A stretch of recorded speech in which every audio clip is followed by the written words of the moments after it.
Hello friends, मेरा नाम है शशांक सिंह और आप देख रहे हैं मेरा यूट्यूब चैनल। तो आज का जो टॉपिक है जिसके बारे में बात करेंगे वो है general circulation of the atmosphere. Last video तक हम लोगों ने क्या जाना? लास्ट वीडियो तक हम लोगों ने ये समझने की कोशिश करी कि जो विंड है उसके क्या क्या फैक्टर्स होते हैं जो उसकी विंड की वेलोसिटी और उसके डायरेक्शन को इन्फ्लुएंस करती है। काफी लंबा टॉपिक था तो इसलिए ब्रेकअप करके मैंने अलग अलग वीडियोस में बनाया। टॉपिक अच्छे से समझ में आ गया होगा आप लोगों को। हमने वहां तक ये समझा कि जो पूरा अर्थ स्ट्रक्चर है, जैसे ये पूरा अर्थ स्ट्रक्चर है, इसमें जो विंड का मूवमेंट है वो किस डायरेक्शन से किस डायरेक्शन की तरफ बढ़ता है। और फिर हमने लास्ट में साइक्लोनिक सर्कुलेशन के बारे में पढ़ा, एंटी साइक्लोनिक, साइक्लोनिक। ठीक है, अब यहां पे हम लोग इस वीडियो में अब हम जान रहे हैं कि general circulation of the atmosphere. अब क्या हो रहा है कि जो एटमॉस्फेयर के अंदर पूरा विंड्स का मूवमेंट हो रहा है। अब इसको थोड़ा सा ऐसे समझो। अब आप सोच रहे हो कि अर्थ में जैसे माना हमने देखा कि पोलर से हम लोगों का जो हाई प्रेशर से लो प्रेशर की तरफ विंड चल रही है, तो क्या सारी विंड्स इसी डायरेक्शन में मूव करेंगी। अब हमारी आंधियां आएंगी, तूफान आएंगी, बरसात आएगी और वो सारी एरियाज में एक साथ आएंगी, ऐसा भी नहीं हो सकता पूरे वर्ल्ड वाइड में। तो अब हर जगह पे सिर्फ विंड का मूवमेंट एक डायरेक्शन में नहीं रहेगा। अब और भी ऐसी काफी सारे पैटर्न्स होंगे जिसकी वजह से विंड्स के डायरेक्शन में होगा। जैसे कि एग्जांपल के तौर पे समझाता हूं, जैसे समुंदर है और लैंड एरिया है, ठीक है। तो क्या होता है कि दिन रात में जो डायरेक्शंस होती है समुद्र की लहरों में वो बदलाव आ जाता है। जैसे दिन में क्या होता है, दिन में आपको देखेंगे समुद्र का पानी जो है वो ठंडा रहेगा, मतलब सुबह सुबह ठंडा रहेगा पानी, ठीक है। और इधर हमारा जो धरती रहेगी वो भी ठंडी रहेगी। फिर क्या होता है कि दिन भर में धीरे धीरे धीरे धीरे धीरे धरती जल्दी गर्म हो जाती है। अब धरती जल्दी गर्म होगी तो क्या होगा, हमारा लो प्रेशर की तरफ होगा, धरती की तरफ क्रिएट होगा, यानी लैंड एरिया की तरफ। तो समुद्र से हवाएं जो हैं लो प्रेशर की तरफ मूव करेंगी, ठीक है। अब क्या होगा, अब पूरा दिन हो जाएगा, पानी हो जाएगा गर्म। अब रात हो जाएगी, जो लैंड है वो ठंडी हो जाएगी। तो अब क्या होगा, अब उधर हाई प्रेशर क्रिएट होगा, रात को जो है हाई प्रेशर से लो प्रेशर की तरफ यानी कि समुद्र की तरफ हवाएं चलेंगी, ठीक है। तो ये विंड में वेरिएशन देखने को मिलता है। तो ये जो पैटर्न्स अब हम इंडिविजुअली समझेंगे। जैसे मॉनसून जो है इंडिया में जून जुलाई के आसपास आता है, ठीक है। तो उसी दौरान फिर बाकी एरियाज में क्यों नहीं आ रहा, क्योंकि यहीं पे विंड का जो मूवमेंट हमें उस तरीके का पैटर्न देखने को मिलेगा। तो अब हम वो सारी चीजों को समझेंगे और ITCZ एक एक करके सारे टॉपिक्स को समझेंगे। तो जो पहला टॉपिक का इसकी शुरुआत है हम पढ़ रहे हैं general circulation of the atmosphere. So the pattern of planetary winds largely depend on, यानी कि जो हमारी पूरे प्लैनेट का जो पैटर्न है इस विंड्स का वो किन किन चीजों पर निर्भर करता है, ठीक है। अभी तक तो हमने ये जाना था कि जो फोर्सेस थे, क्या क्या फोर्सेस हैं उसको ले जाने में। अब किन किन चीजों पे मैटर करेगी चीजें, ताकि हमारा जो विंड का डायरेक्शन है वो किधर पहुंचेगी, विंड कहाँ पहुंचेगी, वो सारी चीजों को हम पढ़ेंगे। देखो शुरुआत करते हैं। पहला तो हमारा यही आएगा कि latitudinal variation of atmospheric heating. हम लोगों ने स्टार्टिंग में पढ़ा था कि लैटिट्यूड यानी कि पोलर रीजन पे क्या होता है, हमारे जो है पोलर रीजन पे हाई प्रेशर होगा और लो प्रेशर जो होता है हमारा वो इक्वेटर पे देखने को मिलता है हमारा, ठीक है। तो इक्वेटर पे देखने को मिलेगा तो क्या होगा, यहाँ पे हमारे latitudinal variation of atmospheric heating. तो हीटिंग पैटर्न जो है वो अलग अलग होगा। अब लैटिट्यूड में हर जगह अलग अलग होगा, तो यहाँ पे एक पैटर्न जो होगा वो अलग तरीके का बनता हुआ देखने को मिलेगा। इसके बीच में एक अलग पैटर्न देखने को मिलेगा और इसके बीच में एक अलग पैटर्न देखने को मिलेगा, ठीक है ना। साथ ही साथ हमने पिछले चैप्टर में, अगर आपको याद होगा, कि जो एटमॉस्फेयर है वो कुछ ऐसा है हमारा, यानी कि यहाँ से पोल रीजन से यहाँ तक हमारा 8 किलोमीटर का डिफरेंस है और यहाँ देखेंगे तो हमारा 14 किलोमीटर का डिफरेंस होता है।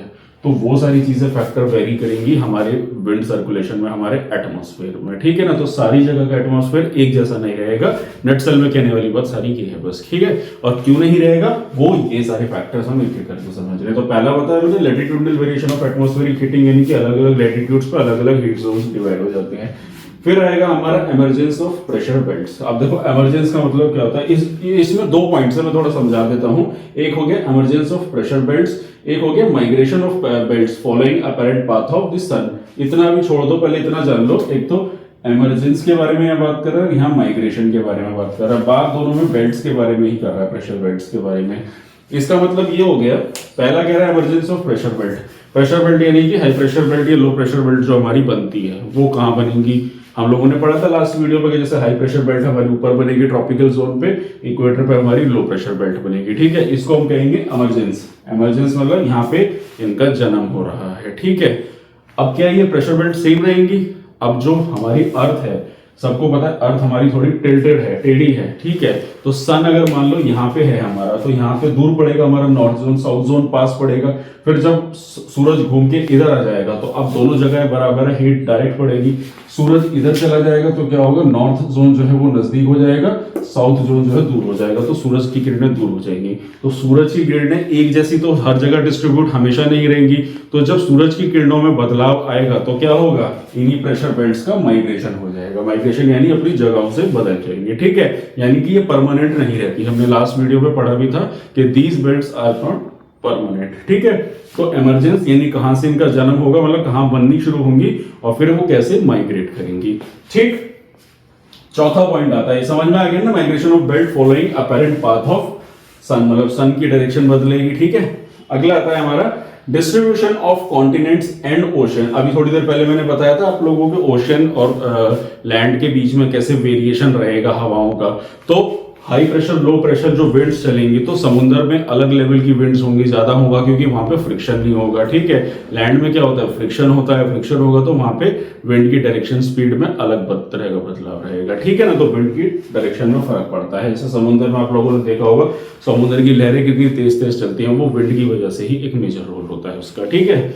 उसके बाद हमारा लास्ट आता है द रोटेशन ऑफ अर्थ। भाई अर्थ रोटेट करेगी तो उससे भी तो फर्क पड़ेगा। हम लोगों ने सिर्फ सूरज की किरणें जो चेंज हो रही है, तो वो रोटेशन का ही तो एक मेजर रोल हो गया ना। जब अर्थ रोटेट करेगी तो रोटेट करेगी ऐसे गोल गोल, जब अर्थ घूमेगी तो अर्थ के इसके घूमने से क्या होगा, सनलाइट कभी यहाँ पड़ेगी कभी पीछे पड़ेगी, तो उससे फिर ये सारी चीजों में बदलाव आएगा। Emergence migration of pressure belts में फर्क देखने को मिलेगा, ठीक है ना।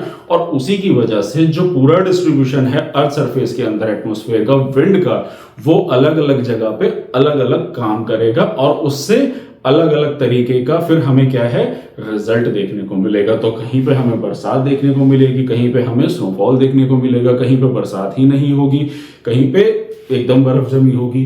वो सारी चीजों को हम इस वीडियो में आने वाले टाइम में एक एक करके समझेंगे। तो ये था टॉपिक जिसमें मैंने आप लोगों को general circulation of the atmosphere के बारे में बताया और कैसे कैसे क्या क्या फैक्टर्स थे, ठीक है ना। तो लास्ट में the general circulation of the atmosphere also sets in motion and the ocean water circulation which influence the earth's climate। और इन्हीं सारी चीजों की वजह से पूरे अर्थ में जो क्लाइमेट होता है वो वेरी करता है। यानी कि देखो, एक होता है क्लाइमेट, एक होता है वेदर। इन दोनों चीजों को समझना बहुत जरूरी है। देखो, वेदर का मतलब होता है रोजमर्रा की जिंदगी में हमारा वेदर कैसा है। जैसे आज का वेदर थोड़ा गर्मी वाला है, कल का वेदर थोड़ा बरसात वाला होने वाला है, या कल थोड़ी सी ठंड थी। तो जो रोजमर्रा की जिंदगी में जब टेम्परेचर में अप एंड डाउन देखने को मिलते हैं, हम उसको वेदर कहते हैं। और क्लाइमेट का मतलब क्या होता है, हर एक एरिया का अपना अपना एक जोन बटा होता है जो क्लाइमेट को डिफाइन करता है। जैसे इंडिया के कंटेक्स्ट में बात करें, राजस्थान का क्लाइमेट कैसा है, थोड़ा हॉट है। कश्मीर का क्लाइमेट कैसा है, कोल्ड है। साउथ इंडिया का क्लाइमेट कैसा है, प्लीजेंट वेदर है, ठीक है ना, ज्यादा ठंड ना ज्यादा गर्म। तो उसको हम क्लाइमेट कहते हैं। तो वो जो क्लाइमेटिक कंडीशन है वो सारी डिपेंड करती है हमारी इस चीज पूरे स्ट्रक्चर के ऊपर, एटमॉस्फेरिक विंड्स के ऊपर, जो हमने अभी पढ़ा, ठीक है ना। तो ये था मेरा टॉपिक। अब हम अगली वीडियो वैसे भी बहुत इंपॉर्टेंट होने वाली है, ITCZ के बारे में हम लोग पढ़ेंगे। तो यही था मेरा आज का टॉपिक। तो अगर आप लोगों को मेरी वीडियो अच्छी लग रही है, अगर आप लोगों को मेरा काम पसंद आ रहा है, तो मेरी वीडियो को लाइक कीजिए। कमेंट में कोई डाउट है तो जरूर पूछिए, और हो सके तो मैक्सिमम लोगों तक इस वीडियो को शेयर करें ताकि मैक्सिमम लोग इस वीडियो को देख सके, इस टॉपिक को कवर अप ज्योग्राफी का कर सके। तो आज के लिए इतना ही, मिलते हैं नेक्स्ट वीडियो में। Thank you very much.